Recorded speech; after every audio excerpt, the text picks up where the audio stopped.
안녕하세요. 오늘은 도심 속 신비로운 계곡과 시원한 오솔길을 따라 걷는 멋진 트레킹 코스를 소개해 드리겠습니다. 오늘 코스의 총 길이는 약 10km이고 소요 시간은 3시간 30분입니다. 오늘의 신발은 가벼운 트레킹화를 추천드립니다. 이곳은 지하철 경복궁역 3번 출구입니다.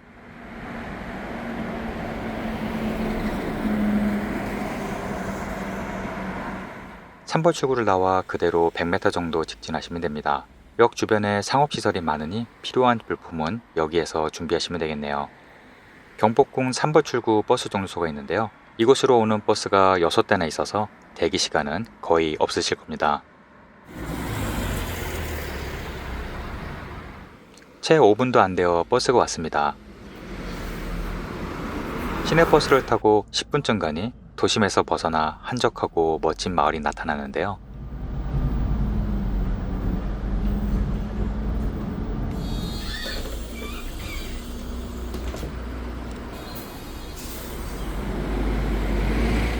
버스로 15분 만에 도착한 이곳은 상명대 입구 정류소입니다.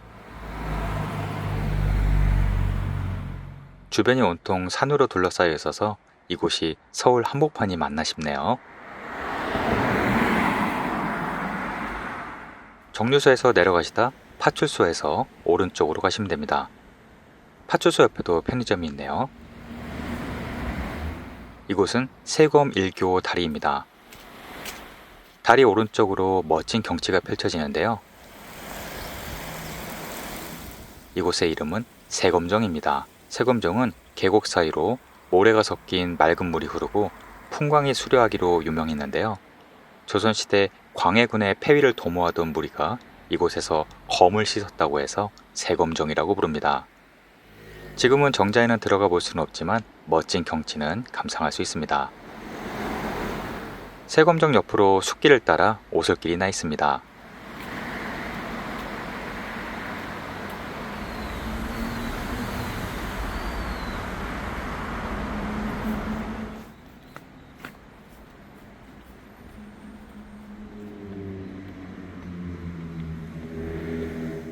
큰 길을 따라 오른쪽으로 조금만 올라가시면 되는데요. 이곳은 탕춘대 터입니다. 탕춘대는 연산군이 이 위에 정자를 세우고 밤낮으로 궁녀들과 어울린 곳이라고 하는데요. 얼마나 경치가 좋았는지 알게 해주네요.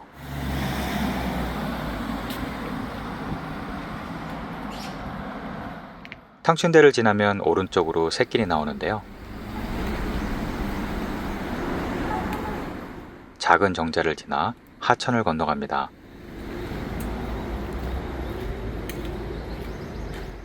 이 하천은 홍제천인데요. 세검정 근처에 있어서 세검천이라고도 부릅니다.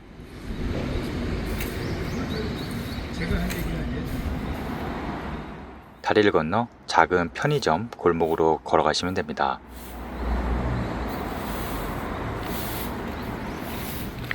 안에도 강경파가 있고 온건파가 있어서 그냥 같이 간다고. 한적한 주택가를 지나 왼쪽으로 올라가시면 되는데요. 현통사라고 하는 표지판을 따라가시면 됩니다.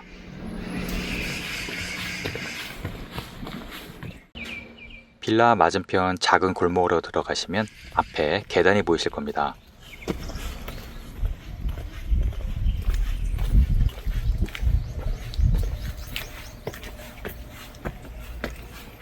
계단을 따라 올라가니 마을이 한눈에 들어오네요. 서울에서 이렇게 산과 숲으로 둘러싸인 마을이 또 있을까 싶을 정도로 정말 멋있네요.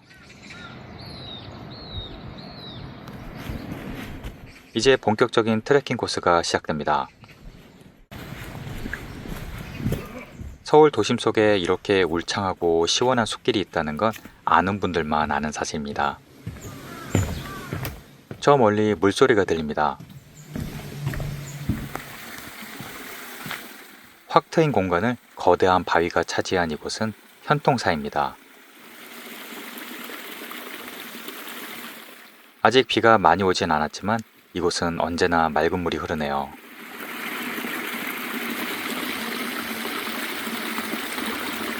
시원한 계곡 위로 멋지게 자리한 현통사로 가볼까요? 지금 보는 경치만큼은 강원도 부럽지 않네요. 현통사는 아담한 절인데요. 내부는 넓지 않지만 많은 건물이 압축되어 있는 느낌입니다.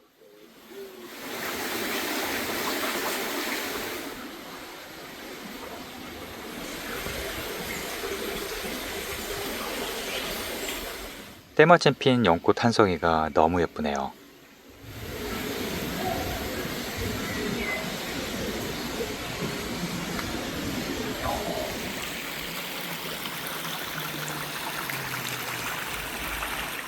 현통사를 지나 계속 길이 이어집니다.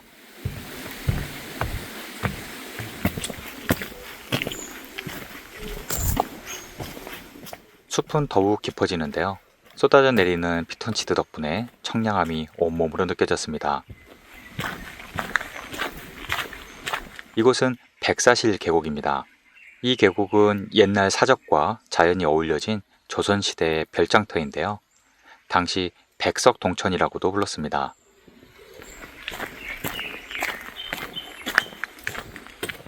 지금 봐도 신비로운 풍광이네요. 오솔길 옆으로 작은 계곡이 흐르는데요.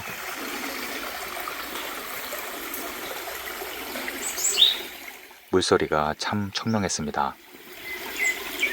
이곳은 도롱뇽 서식지로도 유명한데요. 서울에서 보기 드문 일급수라서 도롱뇽이 살고 있습니다. 서울에 이런 비밀스러운 계곡과 정원이 있다는 건 모르시는 분들이 많으실 겁니다. 그만큼 소중한 곳이고요.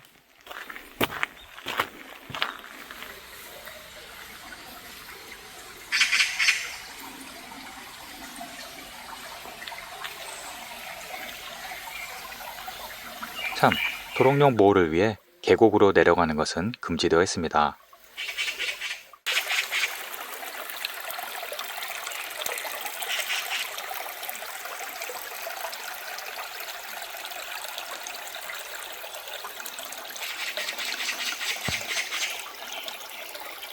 이곳에는 옛날 집터가 남아 있는데요.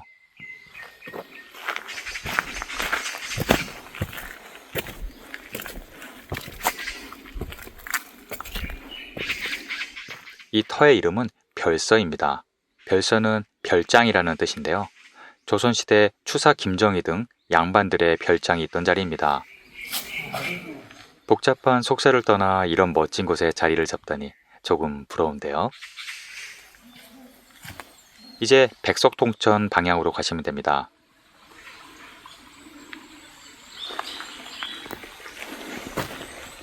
숲길이 너무 잘 되어 있네요.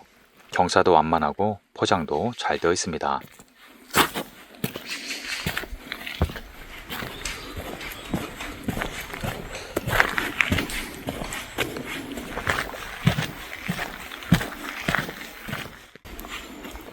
거대한 바위들이 포개진 곳이 나왔습니다. 백석동천이라는 한문이 뚜렷하게 새겨져 있네요. 참고로 백석은 북악산을 뜻하고 동천은 신선이 살만한 경치라는 뜻입니다.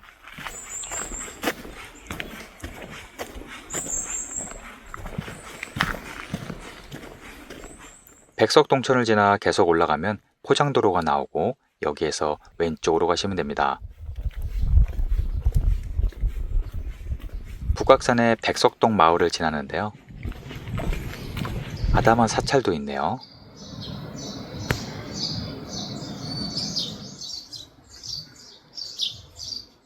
딱딱한 아파트촌과 달리 집이 모두 다르게 생겨서 좋았습니다. 마을을 지나 삼거리가 나오면 왼쪽으로 돌아서 위쪽 방향으로 올라가시면 됩니다. 이 길은 백석동 길입니다.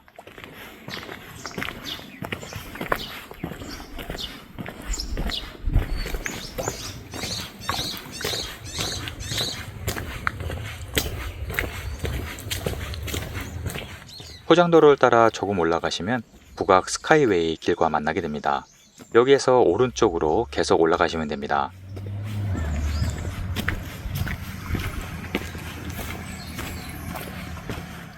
조금 가시면 북악산 2번 출입구가 나오는데요. 포장도로를 따라 계속 걸으셔도 되지만 이쪽으로 가시면 조금 더 멋진 경치를 즐기실 수 있습니다. 원래는 군사지역이었지만 지금은 개방되어 누구나 걸을 수 있습니다. 북악 스카이웨이 바로 옆으로 오솔길이 이어집니다.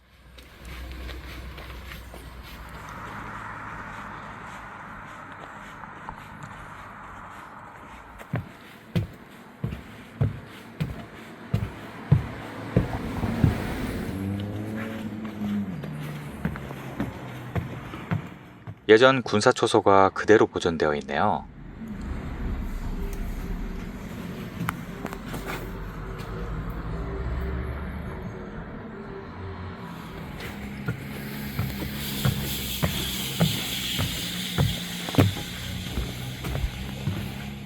초소를 지나면 깨끗한 화장실과 무료 주차장이 있습니다.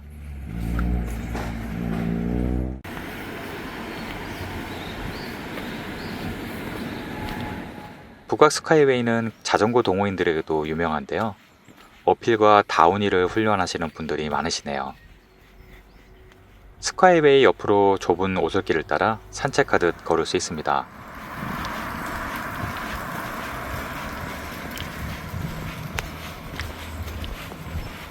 왼쪽 아래로는 깊은 숲이 있는데요.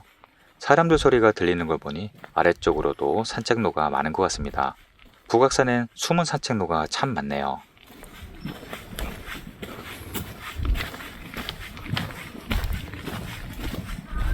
태극길도 잘 되어 있네요.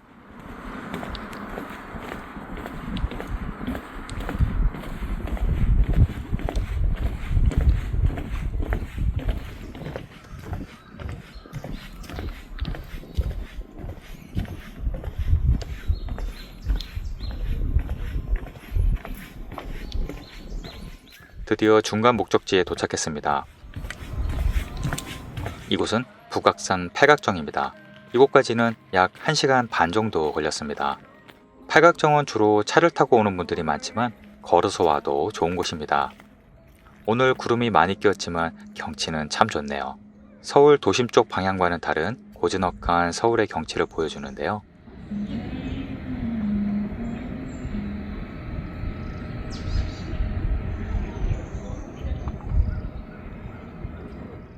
이곳의 고도는 약 300m입니다. 오늘 출발지는 해발 100m 정도였고요. 팔각정 출구 왼쪽으로 내리막도로가 있는데요. 저는 오늘 저쪽으로 갈 겁니다. 팔각정을 등에 지고 왼쪽 아래에 길이 있는데요.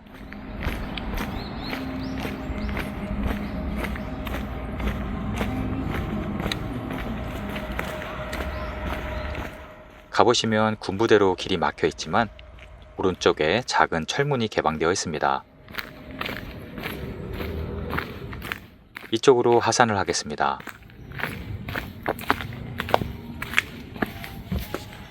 지금부터는 숲을 따라 계속 내리막길인데요. 계단이 많기 때문에 무릎이 약하신 분들은 미리 보호대를 준비하시는 게 좋겠습니다. 이쪽 코스는 모르시는 분들이 많으실 텐데요. 반대쪽에서 걸어 올라오는 코스는 계속 언덕이라 힘들지만 이쪽에서 내려가는 코스는 쉬운 편입니다.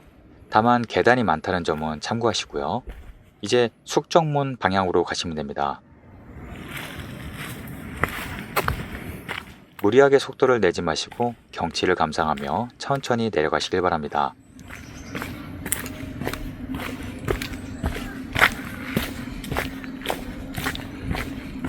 저는 이 멋진 쉼터에서 간식을 먹고 쉬었다 갔습니다.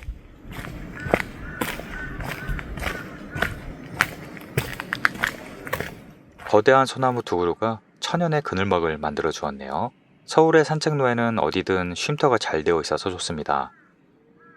저 멀리 서울 종로가 보이네요. 도심을 내려다보며 계속 내려갑니다.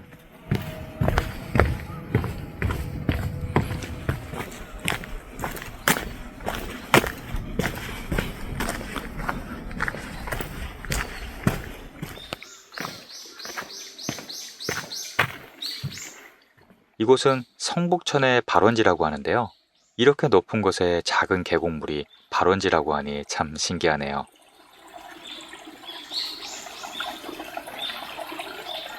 물이 참 맑더라고요.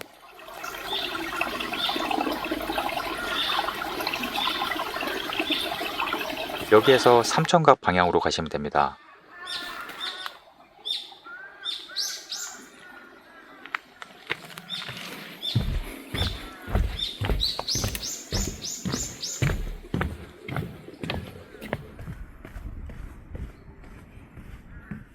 곳곳에 쉼터가 참 잘 되어 있습니다.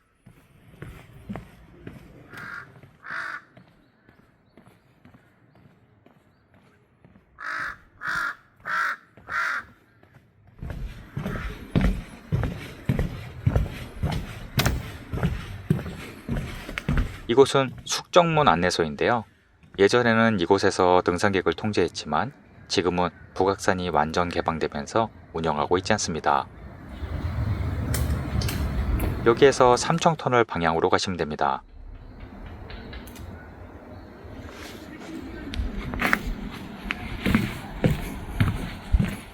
이쪽 숲도 아주 울창하고 멋졌습니다.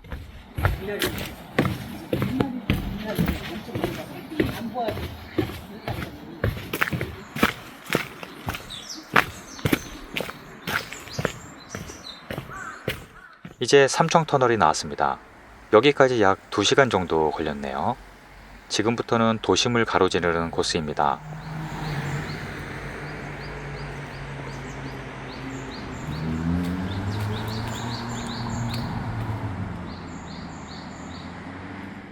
이곳이 삼청각입니다.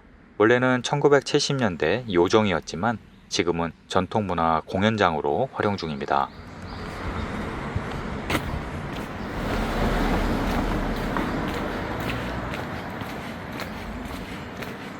삼청각을 지나 쭉 걸어가시면 성북동 대사관길로 이어집니다.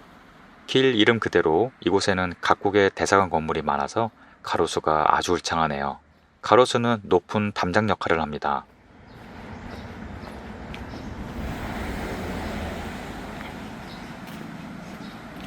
줄을 서서 먹는 맛집들도 있고요.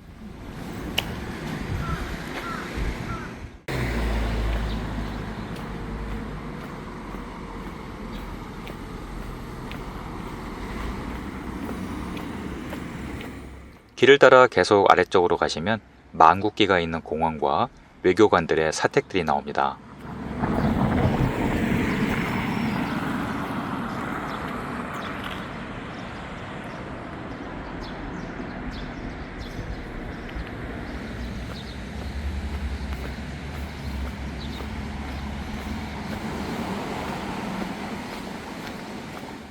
이 작은 공원은 성북 우정의 공원인데요.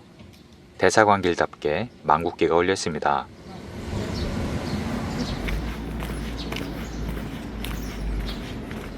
우정의 공원 대각선 언덕으로 쭉 올라가시면 됩니다. 제법 경사가 있네요.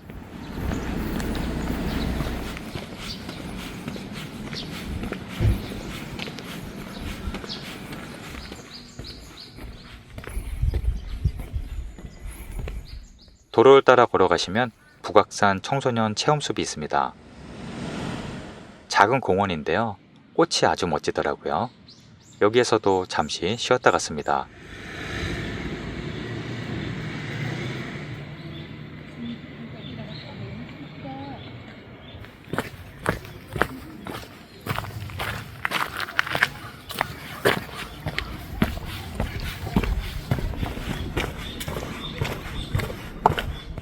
작은 터널을 지나면 와룡공원이 나옵니다. 와룡공원에선 한양도성을 직접 만져볼 수 있는데요. 경치도 아주 좋습니다. 공원을 지나 성균관대학교 후문 쪽으로 가시면 됩니다.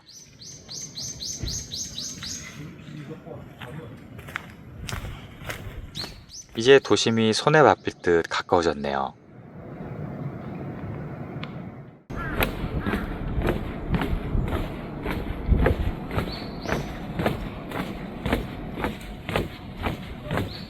이곳이 성균관대학교 후문인데요.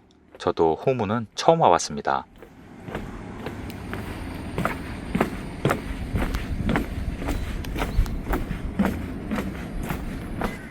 후문 바로 옆에 종로 01, 02번 마을버스 종점이 있는데요. 이곳에서 복귀하실 분들은 버스를 타셔도 좋겠네요. 지하철 안국역과 종광역을 거쳐갑니다.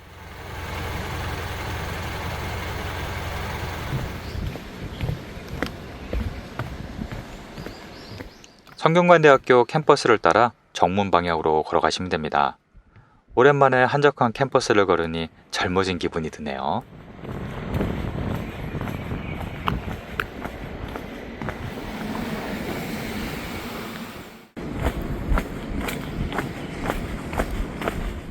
정문 쪽으로 가시다 보면 왼쪽으로 특별한 공간이 나옵니다. 이곳은 비천당이라고 하는데요. 조선시대 왕이 직접 과거 시험을 주관하던 곳입니다. 성균관대학이 생긴 지 얼마 안 되었을 때는 이곳을 강의교실로 사용했던 적도 있다고 하네요.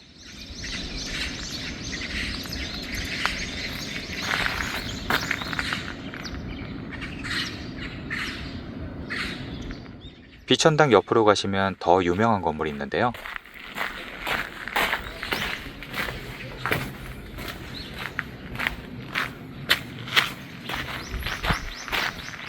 바로 명륜당입니다. 명륜당은 조선시대 최고의 교육기관인 성균관의 강당이었는데요. 당시 왕자들도 이곳에서 배웠다고 합니다.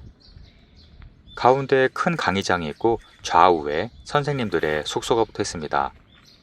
마당 양옆에는 동제와 서제라고 하는 기숙사가 있고요. 왕이 수시로 들러 유생들의 실력을 시험했다고 하니 스트레스가 만만치 않았겠습니다.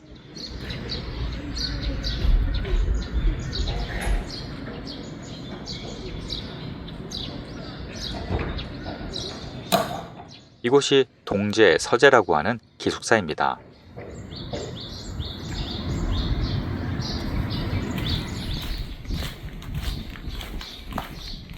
마당에는 범상치 않은 나무 3그루가 있는데요.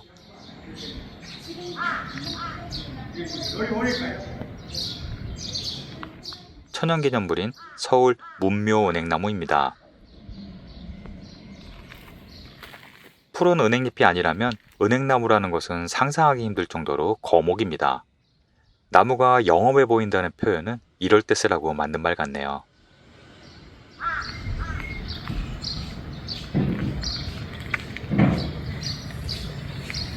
가을에는 은행 단풍으로 더욱 멋지다고 합니다.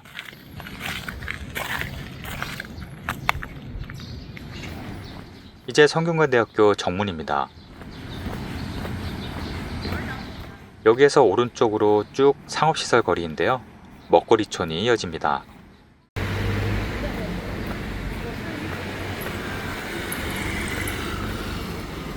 여기에서 뒤풀이를 해도 좋겠네요.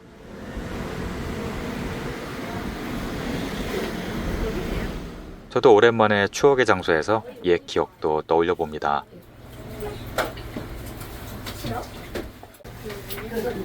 방 안에 가둬놓고 성균관대학교 건너편은 유명한 해화동 대학로인데요. 오랜만에 이곳저곳 구경하는 재미도 있었습니다.